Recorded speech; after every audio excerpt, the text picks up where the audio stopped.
প্রতিদিনের মতোই পিকে নেমেছিলাম ঘামাচি মামুনি হয়ে এনিমিদের চুলকাতে, কিন্তু তারপর যা হলো ছাড়ো। আমি তো এই জন্মে শুধরাতে পারলাম না, কিন্তু এই এনিমিটাও কি শুধরাবে না? যেখানে সেখানে ড্রপ লুটতে বসে যাবে। আশা করবো এরপরে যেন এনিমিটা প্রো প্লেয়ার হয়ে যায়। সবাই জানে সিয়াদি পাপা কি পড়ি, তাই আমি উড়তে উড়তে যাচ্ছি আমার টিমমেটদের রিভাইভ করতে বারমুডা ম্যাপের হৃৎপিণ্ডে। কিন্তু আমার পিছন নিয়েছিল এই খ্যাকশিয়ালের বাচ্চা, যাকে আমি চরম শিক্ষা দেওয়ার জন্য আমার এসবিডিওআই এর নরম নরম গুলি খাইয়ে মেরে ফেলি। আবার এর পেছন পেছনই উড়তে উড়তে আসছিল আরেক ভামবেড়াল, যাকে অর্ধেকটা আমি দেখি আর বাকিটা আমার টিমমেট দেখে নেয়।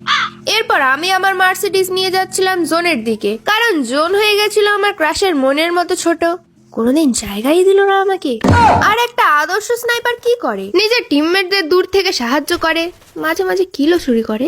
আমিও তাই করছিলাম, কিন্তু সামনের জানলার এক পোলা আগুনের গোলা হয়ে আমার মন নিয়ে খেলতে চায়। আমিও ডান বাম না তাকিয়ে কপালে একটা চুমু বসিয়ে চলে যাই তাকে ফিনিশ দিতে। আর তারপর যা আমার সাথে হয়, থাক আর কইলাম না, শরম লাগে।